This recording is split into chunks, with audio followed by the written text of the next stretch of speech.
estaba queriendo estudiar una maestría, todavía no sabía dónde. De repente, por casualidad, leyendo el periódico, ve un letrero en el periódico. El IPADE, ¿qué es esto? Y ahí vi todos los requisitos y pues voy a ir a conocerla. Por la impresión que llego, pues una antigua ex hacienda. Nos hacen una entrevista y dijeron ya todo eso y luego ya hacer exámenes. Entonces fue una sorpresa para mí primero. Andaba yo viendo universidades en otros países, en otros lados, para hacer la maestría. Entonces de repente, pues, no, pues esto está muy interesante. Vi las gentes que habían estado aquí en el AD2. Uno de ellos era el director de la empresa donde yo estaba trabajando. Entonces dije, no, pues aquí puedo conseguir hasta una beca. Y en fin, ahí me fui metiendo, aprobé. Y ya con la aprobación fui a ver al director y le dije, yo ya estoy aprobado para una maestría. Yo sé que usted hizo el AD2, ¿verdad? ¿Qué le parece si me pueden becar? Pues yo ya estoy casado, quién sabe que no, pues sí, con un compromiso, ya le habló al licenciado, hágale un convenio aquí al ingeniero y pues y ayúdelo con mucho gusto. Entonces, con un compromiso que se regrese con nosotros a trabajar. Entonces, esa fue mi primera experiencia de cuando llegué yo a hacer la entrevista y luego los exámenes. Ahora, ya como estudiante, pues ya es otra cosa. Estaba, al igual que Matías, buscando irme a hacer una maestría. Había trabajado ya 2 años en Mexicali, tenía muchos años dando clase y mi último trabajo había sido de tiempo completo en la universidad donde estudié. Y antes de eso estuve en una maquiladora que pues eran puras muchachitas, las operarias, y a nivel de gerencia y dirección pues solo encontraban apoyo en mí, que era la única mujer ahí en la maquiladora, y empecé a tratar mucho a esas muchachitas. Entonces me empezó a entrar la inquietud, que yo había estudiado ingeniería industrial, pero que me faltaba toda esa parte pues como humana, como comprender a la gente, como que no entendía ni las problemáticas que me presentaban ni nada. Dando clases era un poco más cercana a las personas y empecé a buscar en Estados Unidos, en España, y de repente llega un amigo mío y me dice, oye, mi hermano que trabaja en Coparmex recibió esta invitación y tú que andas buscando a lo mejor te interesa. Entonces me muestran todo un folleto del IPADE, así que el precioso, que tenía el casco y quiénes eran los profesores y de dónde venían los estudiantes. Uy, dije, pues yo quiero esto. Y hablaba mucho pues del aspecto humano, de la importancia de los recursos humanos, el factor humano, no sé qué. Tenía a mi hermano mayor trabajando aquí en México y le dice, oye, averíguame qué es eso del IPADE. Ya me mandó muy buenas referencias, me dijo, es un lugar excelente, no sé qué, muy bueno. Y entonces ya mandé toda la información mía. Sí me contestaron, bueno, era la época de teléfono fijo y cartas, ¿no? Pero me iban a dar cita para entrevista y pues no me daban y no me daban y no me daban. Y entonces yo tenía que decidir si seguía trabajando donde estaba o qué pasaba, porque ya me había gustado mucho, ya no me interesaban las otras maestrías. Y sí hice notar que necesitaba beca, etcétera. Total, me dicen que era el doctor Ernesto Bolio, el jefe de admisiones, pues entonces estuve duro y dale en diferentes horarios, hasta que conseguí hablar con su secretaria. Y después me hice amiga de ella cuando ya estábamos en el IPADE, pero decía que le había hablado pues muy golpeado, diciéndole, oye, a ver, no me decían nada, no me contestan, porque esa llamada, incluso me citan, vengo a hacer el examen. Durante el examen me pasaron cosas muy curiosas, como que me había entrado una energía especial así de que contestaba todo a una velocidad que yo normalmente no tenía, y pues me había ido muy contenta y luego no había respuesta. Dije, oye, pues yo necesito saber, yo no puedo estar aquí sin saber si me quedo a trabajar acá o no. Y que entonces pues ella apurada buscaba al doctor Bolio, ¿no? Que me dieran una respuesta o algo. Y entonces pues vine una segunda vez, vine yo a México. Y entonces ya me dieron una cita. Y bueno, pues ya que sabía que estaba admitida, ya entonces cuando vine me dieron la noticia que estaba admitida. Nunca se me ocurrió preguntar de cuántos participantes es el grupo, cuántas mujeres vamos a ser, absolutamente nada. Entonces, pues el primer día de clases fue para mí la sorpresa. La verdad es que no sé por qué llegué al IPADE. Sé cómo llegué, pero no sé por qué llegué al IPADE. Yo estudié fuera de México, vine a trabajar un año y bueno, todo estaba un poco programado para regresarme, ¿no? De alguna forma, Fernando Boone conoció pues a mis papás, a algunos de mis tíos, y por algún motivo, que quién sabe cuál habrá sido, mi papá estuvo presente en algún contacto con Carlos Llano. Y me dijo, oye, ¿por qué no checas esto, pues? Pues no sé, 15 días después estaba yo tomando un examen, 3 semanas después estaba yo con Fernando Boone enfrente y Bolio, ¿verdad? Ernesto enfrente de mí. Y mes y medio pasó para que nos reuniéramos esa mañana de quién sabe qué día fue. Octubre. En la cafetería de aquí abajo, los que, pues en principio estábamos inscritos y listos para empezar. 2 años verdaderamente maravillosos de riqueza, experiencia, amistad, presión, algo de estudio. Pero algo que verdaderamente influye de una forma integral en ti.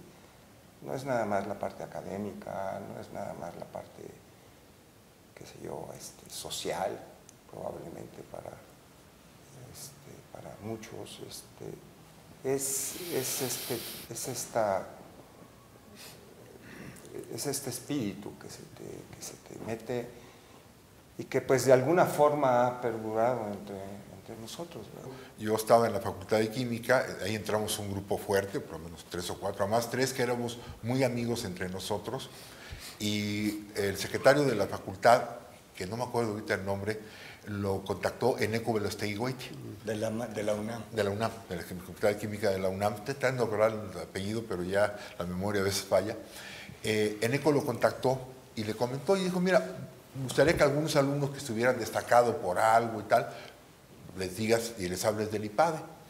Yo ya tenía una referencia muy secundaria, muy abierta, no es que el IPADE y el Opus Dei y tal, pero nada más tenía la idea de dónde estaba. Y entonces nos contactaron y nos invitaron a venir. Y acuerdo perfectamente, la primera entrevista fue en el Salón del Alce.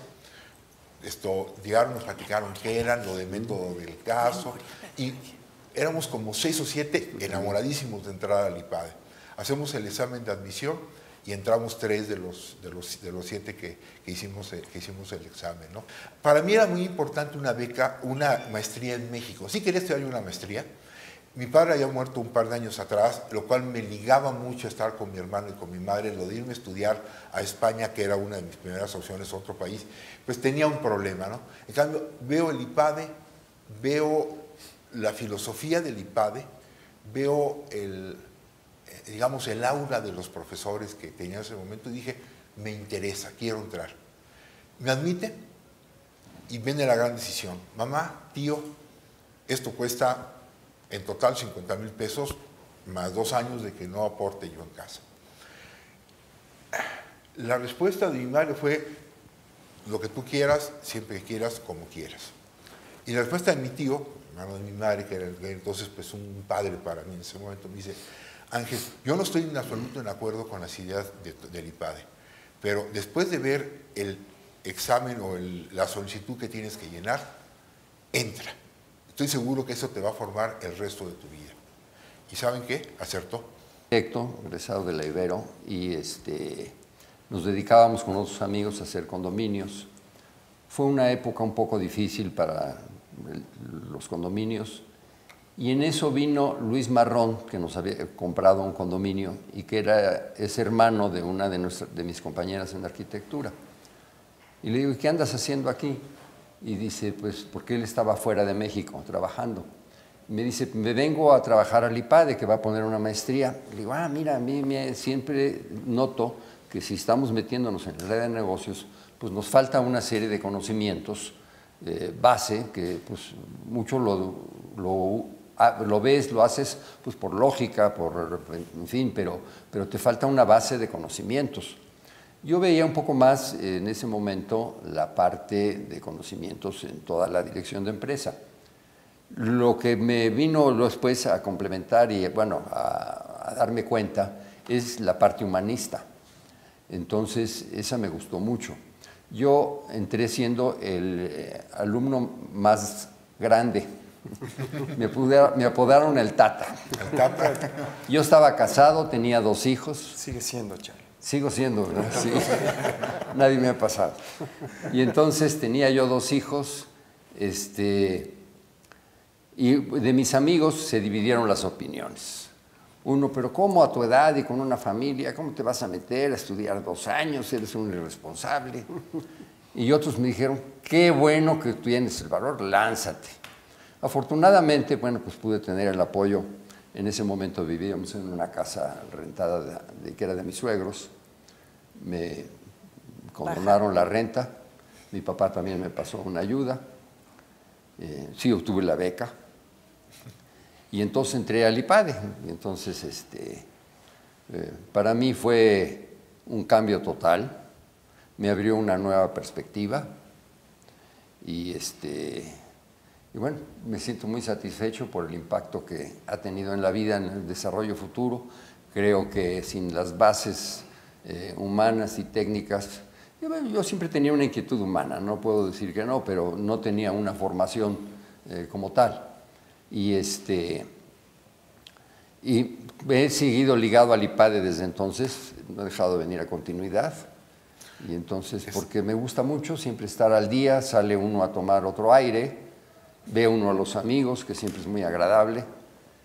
Una cosa muy importante que siento yo es que cuando entramos, pues prácticamente todo el mundo me era desconocido, quizás conocía un par de gentes, conocía a la familia de Jaime, conocía a otro compañero que lo había conocido en el club, pero nunca había llevado amistad con él. Y cuando nos dijeron que una de las diferencias fundamentales que querían poner con respecto a Harvard es que en Harvard hay una fuerte competencia entre todos los egresados por obtener los mejores puestos.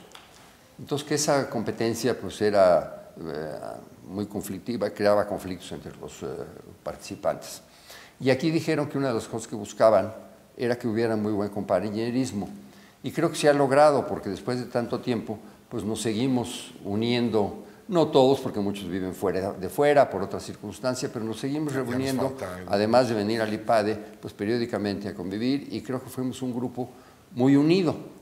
Una de las cosas que yo me he puesto a pensar ahorita que veía la pregunta es, ¿qué hizo el IPADE para seleccionarnos a nosotros? O sea, yo creo que una característica de nuestro equipo, y me lo han dicho compañeros de carrera, gente de otras generaciones, dicen, ustedes tienen una unidad más de 40 años después, increíble. Podemos decir con cierta presunción que salvo un par de gente que tenemos alguna duda, sabemos dónde están todos.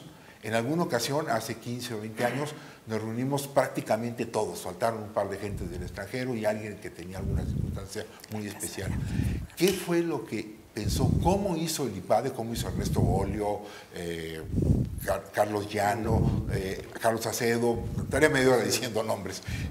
Como para juntar este grupo que realmente, siendo extremadamente heterogéneos, cada uno de nosotros éramos totalmente diferentes, lograron hacer una unidad tan grande como somos ahora, ¿no? No sé qué pasará dentro de 10 años, pero les puedo decir que ahora, en este momento, yo tengo 37 hermanos, más el que tengo natural, ¿no? Pero 37 hermanos para mí, el otro social. Y en lo profesional, creo que nuestro promedio es gente muy exitosa. Algunos aquí presentes ahora, algunos que no han podido venir, a lo mejor por lo exitoso que son, no han podido venir. Y también lo sabemos quienes hemos tenido una vida más media, bueno, pero puedo decir que todos nos hemos... Pues estaba yo ya trabajando, recibido de ingeniero químico en cervecería, y mi target era ser maestro cervecero. Cuando llegó un par de los fundadores, José Mari Basagoiti y Carlos Llano, a darnos una explicación de que iban a arrancar el IPADE, a un grupo de profesionistas jóvenes ahí en la oficina de un arquitecto muy conocido en Monterrey, y de Bildal Negri. Y entonces pues se me hizo muy atractivo, un ambiente muy padre. Vinimos a las entrevistas y me sentí pues como que había llegado a mi casa. Y pues realmente sí nos cambió la vida por el enfoque, no nomás profesional, que te dejan ver todo el panorama del bosque, y no nomás la especialización, sino también humana y personal. Yo llego al IPADE de una manera muy peculiar. Yo estudiaba en el Politécnico, estudié Ingeniería Química, y sale un anuncio pegado ahí, un papel en la Facultad de Ingeniería o Colegio de Ingeniería, como se llame, donde avisaban del IES de Barcelona, de la maestría del IES de Barcelona. Entonces escribí al IES de Barcelona y me dijeron, sí, cómo no, envíanos tus cosas. Las envié y llegamos a las entrevistas, que me dijeron, ¿por qué no haces las entrevistas en el IPADE? Dije, salud, ¿qué es el IPADE? Y entonces ya me remitieron para acá, me hicieron las entrevistas y me dijeron, mejor quédate, ¿para qué te vas? Te vas a desubicar del empresario mexicano, del trabajo mexicano, de todo. Mejor quédate, y me convencieron y me quedé.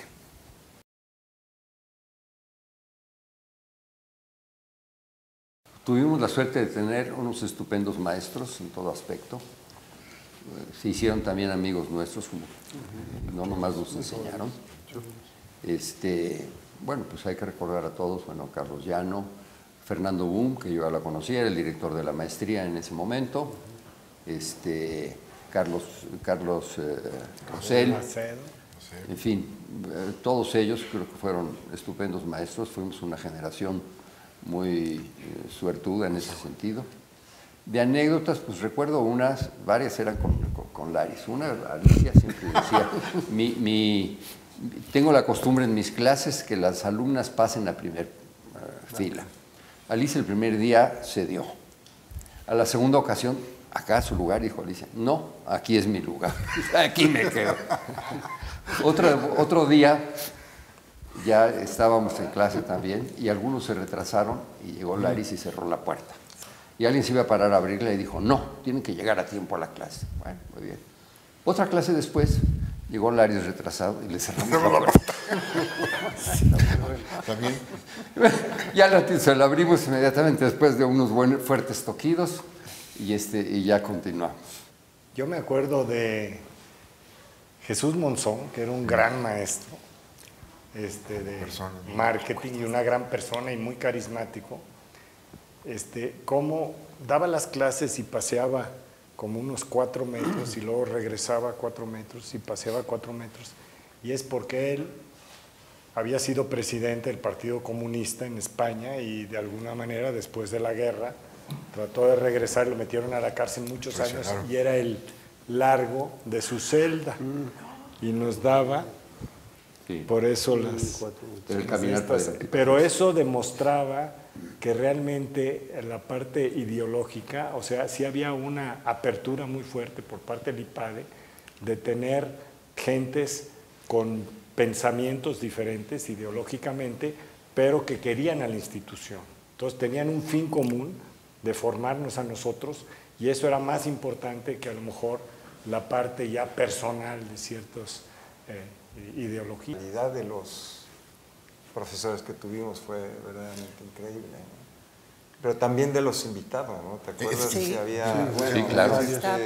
Algunos una invitados. retaíla de gente que nos visitaba con 3 y 5 y 4 casos entre pues, de Morales Mancera. Morales Mancera. Fernández Sáyago, Exacto, Sí. Fernández Sáyago, claro. el caso de Rambler. Bueno, obviamente Azcárraga, que era Patrón. más asiduo, ¿no? Sí, sí. Hay un maestro Pero invitado. todo eso fue De eran resistencia. sorpresas. Su nombre ahorita no me acuerdo. Fueron muy formadores.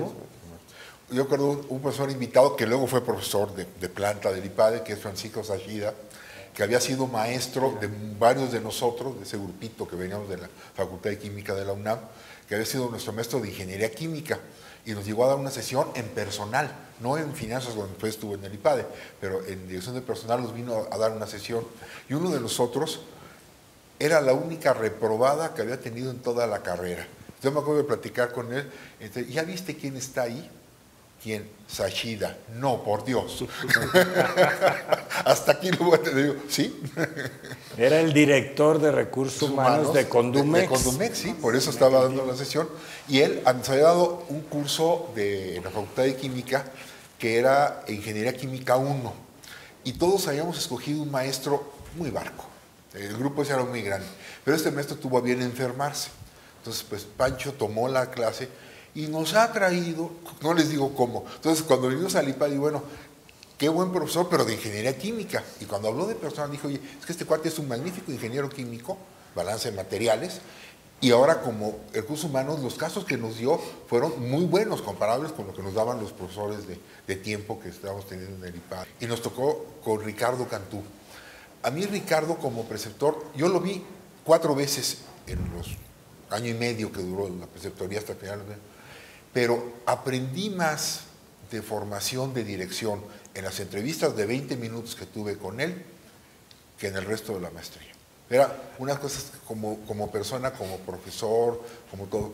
Y además, cuando empecé a buscar trabajo, como que él me dijo, tómalo con calma. Él fue el que me convenció de tomarme un sabático de 7, 8 meses antes de buscar trabajo saliendo de la maestría. Mira, hay 3 cosas que me marcaron o que creo que fueron muy importantes. Uno fue el privilegio de tener los profesores, no por las personalidades que eran, sino porque les hicieron entregarse, sobre todo a la primera generación. Llegaba un Gastón Azcárraga y sabía tu nombre cuando tú nunca lo habías visto en su vida, ¿no?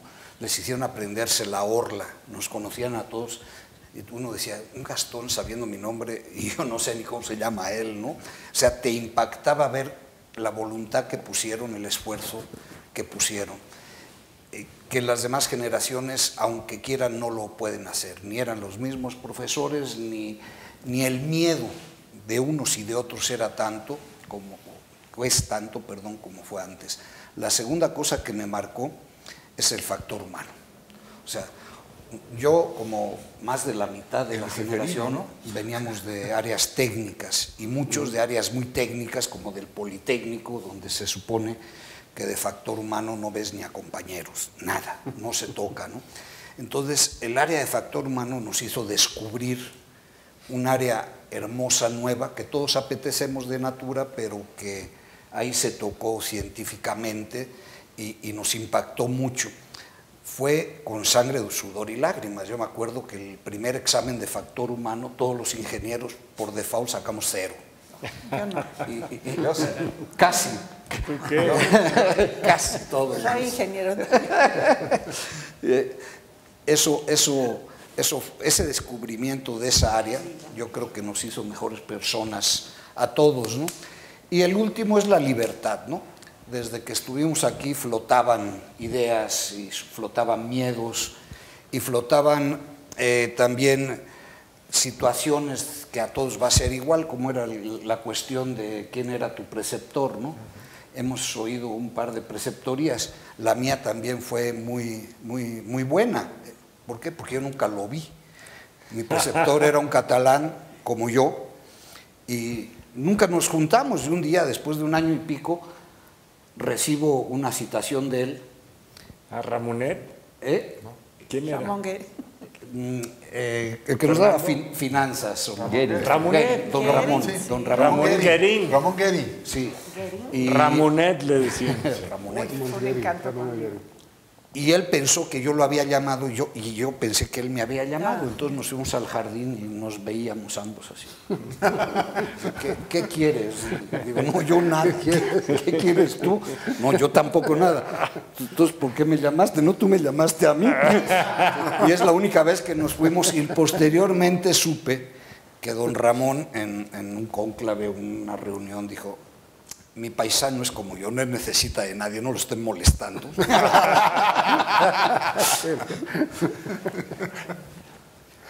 Básicamente esas 3 cosas. Tuvimos varios, perdón, Alicia, pero tuvimos maestros que eran nuestros compañeros. A nuestros compañeros en el área en que eran fuertes o en el tema que eran fuertes, su personalidad, también fueron maestros para nosotros. Yo aprendí mucho de mis compañeros en esos 2 años. Es más, creo que he seguido aprendiendo de ellos más de 40 años después. Yo recuerdo mi primer día de clases, que como nunca pregunté, y a lo largo de mi vida yo he regañado mucho a los hijos que no preguntan. O sea, que decían, es que no supe por dónde. ¿Y por qué no preguntaste? Bueno, se ve que traen la misma escuela mía. Me siento el primer día, no sé con quién fue la primera clase, pero cada vez que se abría la puerta, pues yo volteaba. Decía, pues ahorita va a entrar una muchacha. Y volví a abrirse la puerta, hasta que llegó un momento en que empecé a contar a todos los que estábamos. Dije, no, pues soy la única. Bueno, no me afectó tanto, a lo mejor porque venía de una escuela, de un grupo de ingeniería que había sido única, pero era un grupo chiquito, no eran 40 y pico. Y sí hubo muchas ocasiones en que me hizo falta pues poderme confiar a una compañera o algo. Pues, mucho del personal administrativo, las secretarias ejecutivas, fueron gente que me ayudó, que estaba pendiente de mí, diciendo, qué mala cara trae Alicia que tendrá, ¿no? No había mucho a quien confiarse, a pesar de que tuve excelentes amigos, maravillosos amigos. Me tocó la fortuna de estar en el grupo 2, al cual estuvo Ángel Fernández, y muchos años después yo también me preguntaba cómo hicieron los grupos. Pues ya tengo un análisis del grupo 2. Nos tocó estar ahí a los muy emotivos y expresivos y a los emotivos pero que no expresaban nada. Estábamos juntos. Esa fue mi conclusión, sí. Además de otras características que habrán encontrado. Entonces fue un grupo muy bueno y con los maestros tuve una distancia, no puedo decir que fui muy amiga de fulanito, de menganito, sí hice amistades con los años. Me llamaba mucho la atención Miguel León, Enrique Müller fue mi preceptor, yo había pedido con Ernesto Bolio, pues no, después dije, no, pues a mí me tienen que poner a un señor casado de preceptor, ¿no? Don Manuel García Galindo fue lo máximo para mí, me sacaba de muchos atolladeros, pero en el momento que tenía cualquier cosa yo atravesada, incómoda, pues pedía la cita con el profesor que fuera. A Carlos Acedo lo vi muchísimo, y siendo norteño igual que yo, pues yo nomás soltaba la carcajada y ya. Al doctor Llano alguna ocasión, que un profesor, un compañero o varios me dijeron que a mí me habían aceptado para poder moderar al grupo, que no fueran puros hombres. Bueno, se llegó, la soberbia se personificó en Alicia y me dio coraje. Y llego, voy caminando por el pasillo, me encuentro a don Manuel García Galindo. ¿A dónde vas? A la oficina de Carlos Llano. ¿Cómo que vas a la oficina de Carlos Llano? ¿Qué pasa? Y bueno, ya me suavizó un poco ahí, conseguimos la cita y llegué con Carlos Llano. Y entonces le dije, nunca me dijo ni sí ni no. Así era. Cuando pasaron los años, feliz. Muchos años después, dije yo, bueno, la madurez, ¿no? Dije yo, pues probablemente me aceptaron para moderar al grupo y lo logré, ¿no? Moderaste, moderaste. Oye, yo creo que hay esos 2 años que fueron, como ya dijimos, maravillosos, hubo un personaje que formó parte verdaderamente de lo que se vivió en esa época y que a la postre ha sido una gente que yo creo que es un ejemplo, hasta donde lo dejé, de superación y es un ejemplo de trabajo, etc. Yo estoy hablando de Seferino, que era el encargado del bar, que no se llamaba Seferino. Él, quién sabe qué nombre tendría, que no le gustaba y se lo cambió a Seferino. Entonces, mejor. Esto es cierto, ¿no? No se llamaba Seferino. Todos los breaks, pues todos los momentos que teníamos recesos, entre clases era una constante visita y con Ceferino que nos fiaba y que nos... sí. una gente de una Era calidad... el factor humano. Nos aplicaba, él nos aplicaba el factor humano.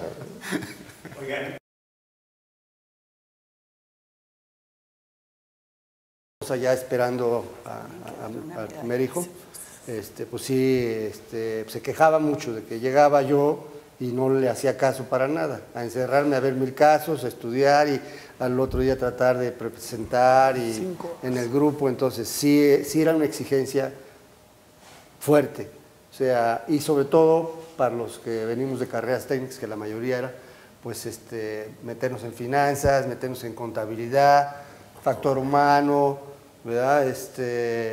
Sistemas y una serie de cosas siempre se nos complicaba. Entonces, fueron 2 años de mucha exigencia, de dedicarle pues, tiempo completo, como se dice. No había mucho tiempo para la familia ni para pues, los gustos de uno. Sí. Hubo cualquier cantidad de ruptura de noviazgos durante todo el primer año, ¿eh? Yo por lo menos ahorita recuerdo 3 o 4 y estoy seguro que me faltan, ¿eh? O sea, de noviazgos que te decía, es que este sábado no voy a poder porque es que el lunes, no es que estoy en el IPADE, y un día dice, estás casado con el IPADE. O sea, es una cosa que pasó. Sin embargo, yo quisiera pensar una reflexión muchos años después en cuanto a la exigencia. Yo creo que era tan fina la exigencia y tan normal y natural que yo no sentía una gran exigencia. Quizás yo era de los más lentitos a lo mejor, pero no era aquello de que tenía yo que estudiar obsesivamente el caso y tener más información y estudiar. No, yo siempre sentí que estaba yo al nivel, que entendía lo que estaban diciendo, que podía aportar. Sin embargo, a un compañero y muy amigo mío, hubo un momento en el cual Ernesto le dijo, y me consta porque me lo comentó, estas 2 próximas semanas no abras un caso. Tenía tal nivel de presión de estudiar los casos que estuvo a punto de ser corto. Era compañero también de equipo nuestro y además compañero mío desde la carrera, y él hubo un momento en el cual iba literalmente a reventar. Creo yo que ha sido una de las gentes que a su estilo y con sus cambios y cosas ha sido muy exitoso, como en su momento llegó a ser presidente de una cámara, director general de una compañía, o sea que el IPADE realmente lo forjó y lo troqueló. Era una gente muy política, pues creo que lo pudo potenciar en el IPADE, ¿no? El estrés. Yo fui una persona migrañosa que en mi carrera allá en Mexicali estudiando, pues los exámenes eran anuales, entonces el episodio de migraña me daba 1 vez al año. Y entonces pues yo me preparaba desde antes y cuando se llegaban las épocas de exámenes pues me iba al cine, me iba con amistades que no tenían nada que ver con lo mío y lo había librado siempre bien. Y llego al IPADE y me empieza a dar cada semana.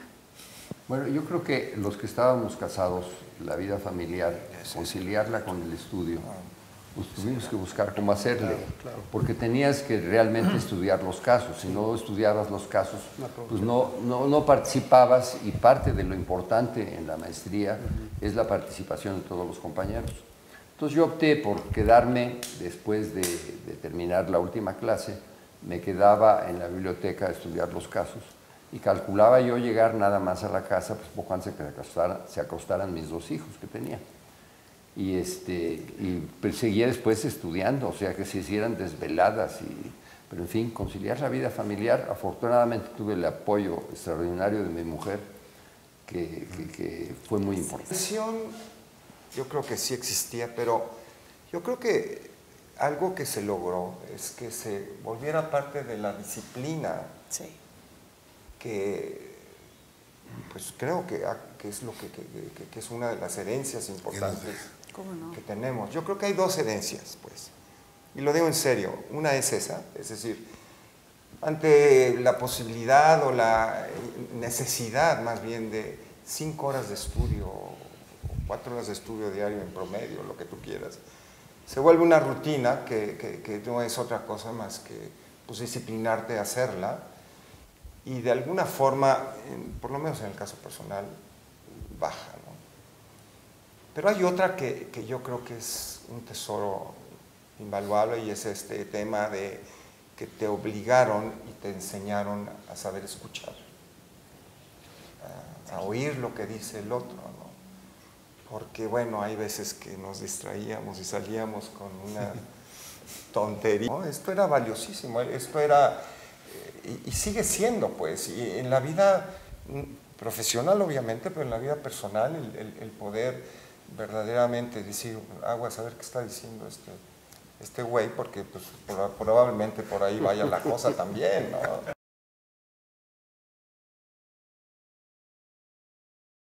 Tengo uno de Carlos Llano que me gustaría no perder la oportunidad. Estábamos en la cena de final de curso.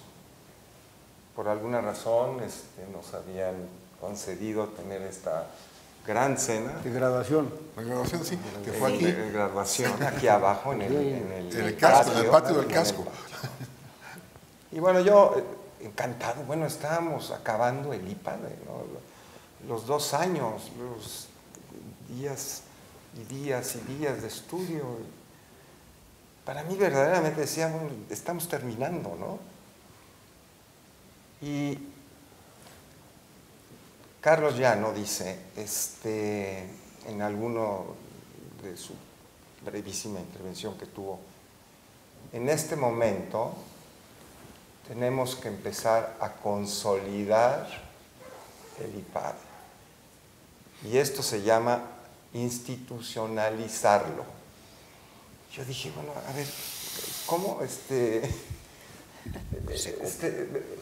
señor está pensando en empezar a institucionalizar el IPADE cuando yo estoy terminando toda una... En fin, nunca se me va a olvidar eso, la visión de este gran señor, sabiendo que había a lo mejor 3 o 4 generaciones de la de 2 y afuera, sabiendo que esas generaciones estaban dentro de, es decir, habían sido formadas por gente pues, connotada, conocida, súper exitosa, etcétera. Habiendo terminado, él estaba diciendo, bueno, ahora nuestro esfuerzo está en institucionalizarlo. Y bueno, claro, creo que a la luz de los hechos, lo logró. Qué bueno que lo hizo, qué bueno que lo pensó, porque 50 años o 40 y tantos años después, parece que lo ha logrado. Y lo ha logrado él junto con todos los demás, académicos, administrativos, esa es la institucionalización, estudiantes, etcétera, etcétera, pues, porque de eso se trata, ¿no? Esto, no sé, nunca se me va a olvidar. Un comentario de Carlos Llano es que tú sabías que él te quería. O sea, cuando tú hablas con él, como que te transmitía esa preocupación, ese interés por tus cosas, esa concentración en estar atendiéndote y viendo a ver cómo te podía ayudar. Entonces todos nos sentíamos arropados y queridos, y el resto de la gente pues fue tomando esa filosofía, ¿no?, del resto de los maestros. Entonces sí era un gusto, y ese gusto pues sigue en el hecho de que en continuidad pues venimos aquí, siempre nos encontramos 6 o 8 de la primera generación. A mí no se me olvida, perdón, creo que fue la primera sesión de Carlos Llano, que nos dijo, no les vamos a enseñar mucho. Lo que queremos es que tengan apertura de mente y equilibrio de juicio. Sí. ¿Eso nos van a enseñar? ¿Y 2 años para eso? Entonces, bueno, pues ya después ahora ves lo difícil que es eso. Pero no se me olvidan esas 2 palabras. En la primera sesión de él. Yo recuerdo mucho la última vez que lo vi con vida, un mes, poco más de su fallecimiento, que me saludó y me preguntó por mi esposa diciéndome el nombre. ¿Cómo está Hortensia? O sea, tenía una memoria afectiva impresionante. Y mi mujer es fecha en que dice, siempre que me vio, me dijo, ¿cómo estás, Hortensia? O sea, tenía una identificación de las personas. Yo conocía a Carlos Llano un poco indirectamente por razones de negocio de cuando él estuvo dirigiendo la Suiza, éramos clientes y proveedores de ellos y todo esto. Y tenía una visión de él muy diferente. O sea, es un empresario, es el gerente y salió de la Suiza y tal. Y totalmente, cuando estuve en IPADE dije, es un señor maestro. La forma como era él de hablar, como hacía sus subidas y bajadas de voz, el cómo te decía, aquella vez que alguien, no recuerdo a quién, le dijo, sí, salte, lo sacó del salón diciendo, ¿qué pasa aquí? Se volvió loco, no, le estaba enseñando lo que pasaría si él hubiera hecho lo que estaba proponiendo en el caso, ¿no? Entonces, esa situación que no tengo un poco borrosa en este momento, te da un retrato de la forma que tenía para enseñarte. De otro maestro que también yo guardo mucho, muy grato recuerdo, es de don José María Basaguiti, porque era una sensatez y una forma de decir las cosas, una cultura con C mayúscula, o sea, no solamente de saber cosas, sino de saber cómo son, por qué son, en dónde son, increíbles, impresionantes. Y claro, me podía pasar media hora hablando de cada uno de los maestros, ¿no? Pero esos dos como que dejaron una súper huella.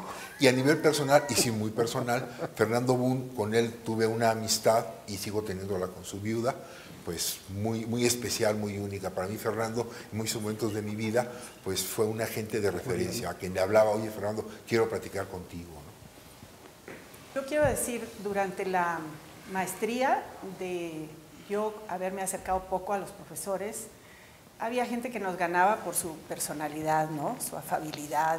Uno de ellos, don Julián Fernández Urquiza, y que tuve la suerte de seguir la amistad con sus hijas y con su esposa, con sus hijos, y realmente un aprecio que nos los demostró a nivel familiar siempre. Pero la relación surgió aquí. La primera vez que me habla, me acuerdo había un cóctel o algo así acá en el casco. Dice, ¿qué no vas a tomar nada? No, yo no tomo nada de licor. Pide un tío Pepe, dice. Vas a ver, dice, eso es muy bien. Bueno, hasta la fecha. Salgo a comer con mi esposo y me dice, ¿qué vas a tomar? Tío Pepe. Tío Pepe. Pero bueno, así creo que recibimos muestras de cariños de todos. Y luego, a 24 años de haber terminado la maestría y de que yo no venía tanto a continuidad, una de mis hijas se quería ir a estudiar a Navarra, filosofía. Y estábamos en una situación difícil por la enfermedad de uno de los hijos, y entonces me ocurrió, dije, ¿quién va a saber el promedio que mande esta muchacha allá a Navarra? Pues ¿quién va a saber quién es? Dije, pues voy a ver si el doctor Llano o su secretaria o alguien nos hace una referencia de que pues esta es gente buena, ¿no? Y creyente y de verdad, pues sí, vale la pena esta chava, recíbanla ya. Bueno, la respuesta que recibí se desbordó con todo así. Me habla un día su secretaria, no me encontraron, yo estaba en el hospital, me buscaron, me dice, a ver, es muy mala época para buscar a mi hermano, que Alejandro Llano era el rector allá en Navarra, porque ya son vacaciones. Pero ya conseguí hablar con fulano de tal allá, y te quiero avisar ahorita que por ser tu alumna fundadora del IPADE, le han concedido a tu hija la exención total de la matrícula y va a ser recibida allá como estudiante.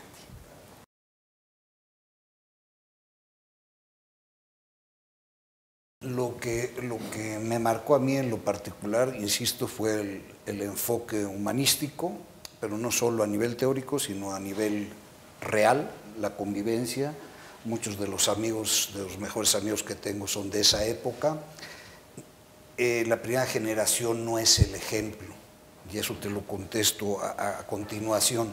Aparte de que me dio herramientas para ganarme la vida, pero eso en cualquier lugar te van a dar las herramientas técnicas, ¿no? Aquí los profesores, los alumnos, todos, hubo un grupo humano muy cálido que me marcó la vida. Un poco relacionado con el tema anterior, había profesores que pues para nosotros como que nacieron sabiendo, ¿no? Los Llano, los Acedo, Julianes, etc. Pero sí creo yo que hubo también un grupo de profesores, y guardando toda la proporción, que se desarrolló con nosotros también, ¿no? Y que crecieron con nosotros. Villarreal. Y yo digo, bueno, a ver, esto esto es una enseñanza, es decir, esto puede pasar, esto pasa pues, y esto debe de pasar y lo único que tienes que estar es listo para poder hacerlo, ¿no? Y poner actitud y poner todo lo que tú quieras. Nosotros, cuando nos graduamos, podríamos estar muy orgullosos de nosotros por el tiempo, por el esfuerzo, pero el IPADE pues no estaba institucionalizado, pues no era lo que es ahora, ¿no? Entonces, una recomendación a estos grandes muchachos y mentes brillantes que entran, estoy seguro que hay por decenas, es no perder el piso, ¿no? Ver hacia la sencillez y ver hacia la humildad, no olvidar los valores verdaderos que se tienen. Es repetitivo el decir que nos dio un conocimiento técnico, nos cambiaron también. Una de las cosas que nos dijeron el primer día es un cambio de actitudes en un sentido. Entonces, yo creo que fue una gran enseñanza y son valores que nos han quedado a todo lo largo. Yo creo que lo importante también, que recomendaría yo a otras gentes, yo sí he venido a la continuidad, porque creo que no es decir, ya hice la maestría y acabé, sino que hay que seguirse preparando toda la vida, ¿no? Entonces, eso es independientemente de la edad y de lo que tengas, siempre tienes algo que aprender. Entonces, yo sí recomendaría que no dejaran de venir a gente que dice, no, yo ya hice la maestría, me quedé saturado con los casos, ya no quiero.